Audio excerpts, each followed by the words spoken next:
au sujet de la de l'Ouïa, suivant le président Sankara.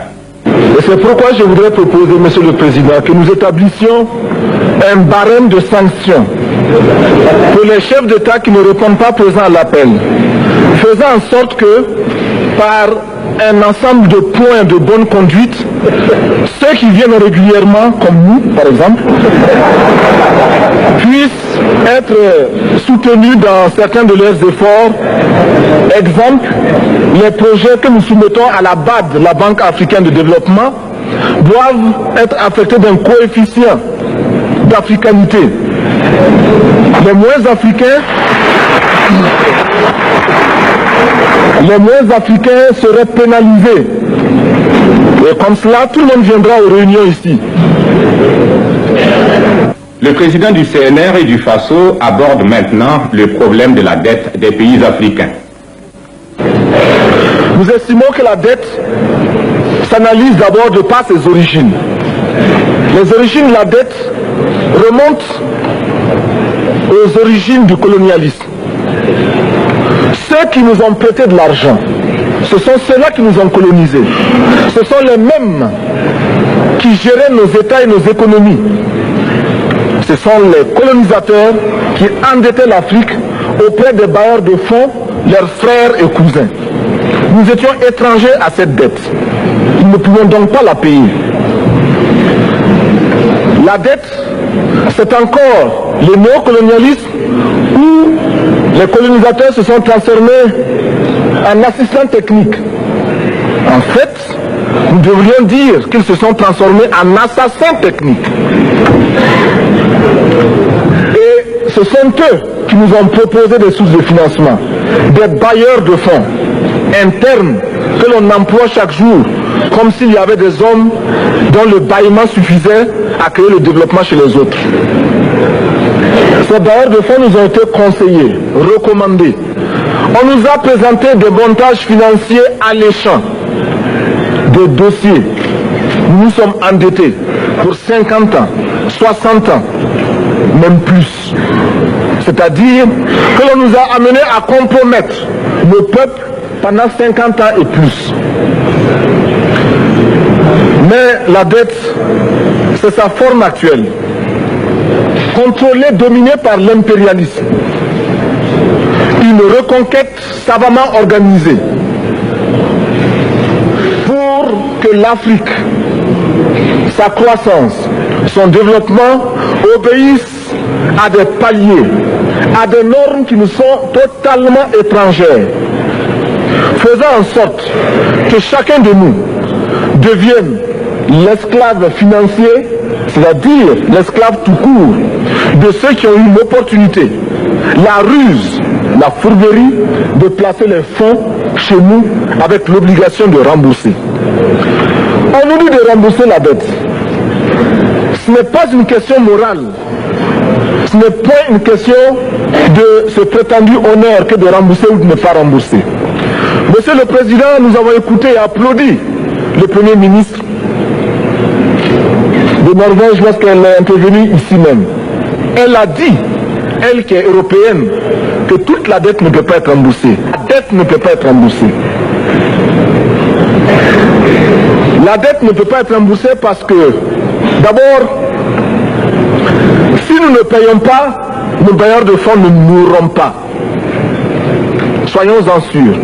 Par contre, si nous payons, c'est nous qui allons mourir. Soyons-en sûrs également. Ceux qui nous ont amenés, ceux qui nous ont conduits à l'endettement, ont joué comme dans un casino. Tant qu'ils gagnaient, il y avait plein de débats. Maintenant qu'ils ont perdu au jeu, ils nous exigent le remboursement.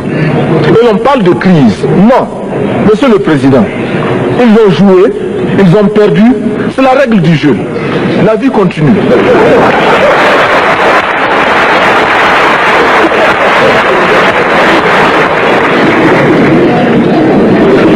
Nous ne pouvons pas rembourser la dette parce que nous n'avons pas de quoi payer. Nous ne pouvons pas rembourser la dette Parce que nous ne sommes pas responsables de la dette.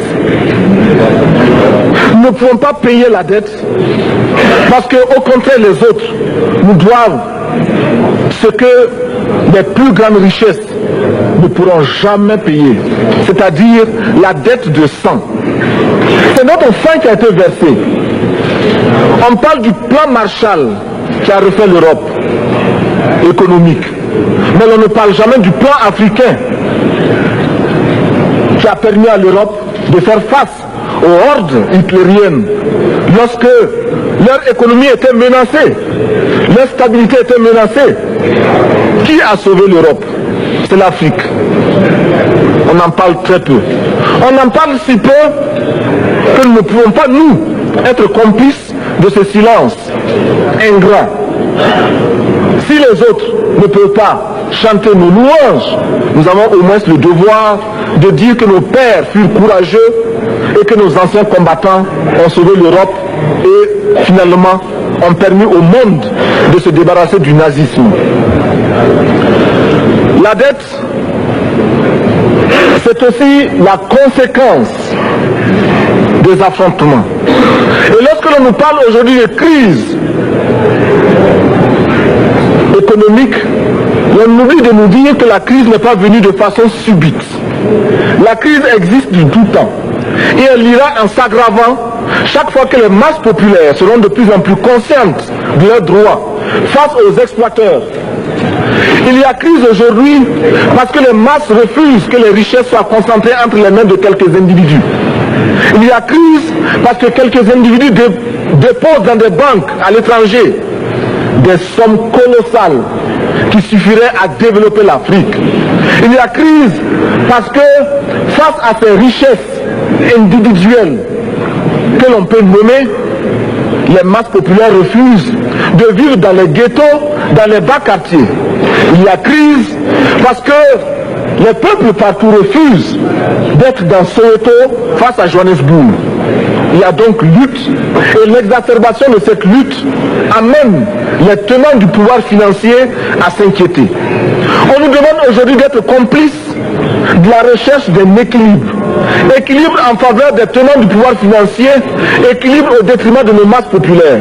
Non, nous ne pouvons pas être complices. Non, nous ne pouvons pas accompagner ceux qui sucent le sang de nos peuples et qui vivent la sueur de nos peuples. Nous ne pouvons pas les accompagner dans leur démarche assassine. Monsieur le Président, nous entendons parler de clubs. Club de Rome, club de Paris, club de partout. Nous entendons parler du groupe des 5, du groupe des 7, du groupe des 10, peut-être du groupe des 100, et que sais-je encore. Il est normal que nous créions notre club et notre groupe. Faisons en sorte que dès aujourd'hui, Addis Abeba devienne également le siège, le centre d'où partira le souffle nouveau, le club d'Addis Abeba. Nous avons le devoir aujourd'hui de créer le front uni d'Addis Abeba contre la dette. Ce n'est que de cette façon que nous pourrons dire aux autres, en refusant de payer la dette, nous ne venons pas dans une démarche belliqueuse. Au contraire, c'est dans une démarche fraternelle pour dire ce qui est. Du reste, les masses populaires en Europe ne sont pas opposées aux masses populaires en Afrique. Mais ceux qui veulent exploiter l'Afrique, ce sont les mêmes qui exploitent l'Europe. Nous avons un ennemi commun. Donc, notre club, parti d'Addis Abeba, devra également dire aux uns et aux autres que la dette ne saurait être payée. Et quand nous disons que la dette ne saurait être payée, ce n'est point que nous sommes contre la morale, la dignité, le respect de la parole. Parce que nous estimons que nous n'avons pas la même morale que les autres. Entre le riche et le pauvre, il n'y a pas la même morale. La Bible, le Coran, ne peut pas servir de la même manière celui qui exploite le peuple et celui qui est exploité. Il faudrait alors qu'il y ait deux éditions de la Bible et deux éditions du Coran.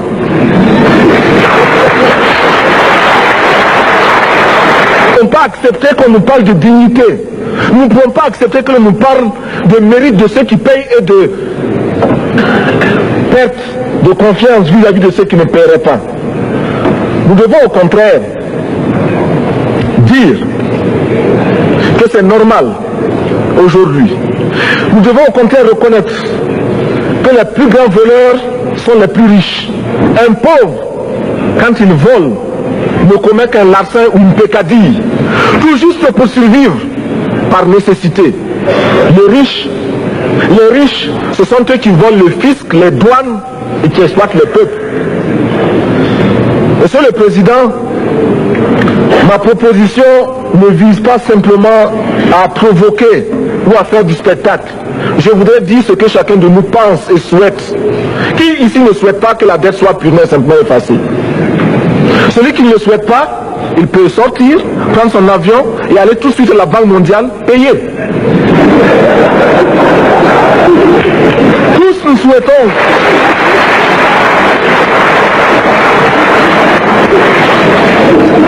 ma proposition n'est pas non plus, je ne voudrais pas que l'on prenne la proposition du Burkina Faso comme celle qui viendrait de la part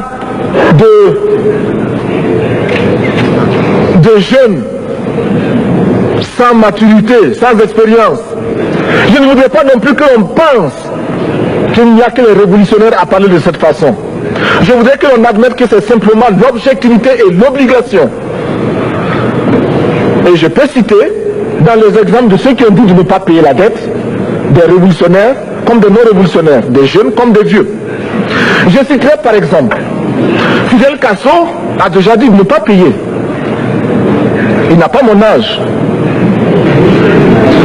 même s'il est révolutionnaire. Mais je pourrais citer également François Mitterrand, qui a dit que les pays africains ne peuvent pas payer, les pays pauvres ne peuvent pas. Je pourrais citer Madame le Premier ministre. Je ne connais pas son âge et je m'en voudrais de le lui demander. Mais c'est un exemple. Je voudrais citer également le président Félix Houphouët-Boigny. Il n'a pas mon âge. Cependant, il a déclaré officiellement, publiquement, qu'au moins pour ce qui concerne son pays, la Côte d'Ivoire ne peut pas payer. Or, la Côte d'Ivoire est classée parmi les pays les plus aisés d'Afrique, au moins d'Afrique francophone. C'est pourquoi d'ailleurs il est normal qu'elle paye plus en contribution ici. Mais, Monsieur le Président, ce n'est donc pas de la provocation. Je voudrais que très sagement, vous nous offriez des solutions. Je voudrais que notre conférence adopte la nécessité de dire clairement que nous ne pouvons pas payer la dette. Non pas dans un esprit belliqueux, belliciste. Ceci pour éviter que nous n'allions individuellement nous faire assassiner. Si le Burkina Faso tout seul refuse de payer la dette, je ne serai pas là à la prochaine conférence. Par contre, avec le soutien de tous, dont j'ai besoin,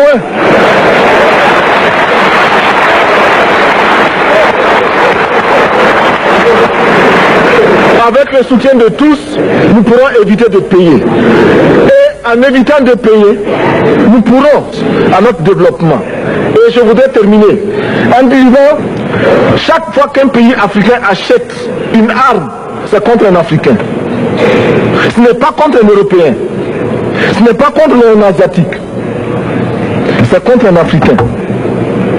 Par conséquent, nous devons également, dans la lancée de la résolution de la question de la dette, trouver une solution au problème de l'armement.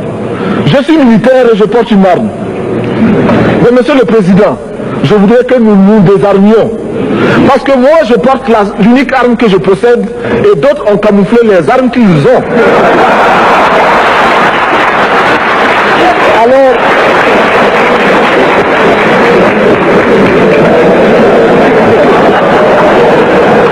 Alors, chers frères, avec le soutien de tous, nous pourrons faire la paix chez nous. Nous pourrons également utiliser ces immenses potentialités pour développer l'Afrique, parce que notre sol, notre sous-sol sont riches. Nous avons suffisamment de bras et nous avons un marché immense, très vaste, du nord au sud, de l'est à l'ouest. Nous avons suffisamment de capacités intellectuelles pour créer, ou tout au moins prendre la technologie et la science partout où nous pourrons les retrouver. Monsieur le Président, faisons en sorte que nous mettions au point ce front uni d'Addis Abeba contre la dette. Faisons en sorte que ce soit à partir d'Addis Abeba que nous décidions de limiter la course aux armements entre pays faibles et pauvres. Les gourdins et les coutelas que nous achetons sont inutiles. Faisons en sorte également que le marché africain soit le marché des Africains. Produire en Afrique, transformer en Afrique et consommer en Afrique. Produisons ce dont nous avons besoin et consommons ce que nous produisons au lieu d'importer. Le Burkina Faso est venu vous exposer ici la cotonnade produite au Burkina Faso, tissée au Burkina Faso, cousue au Burkina Faso pour habiller les Burkinabés.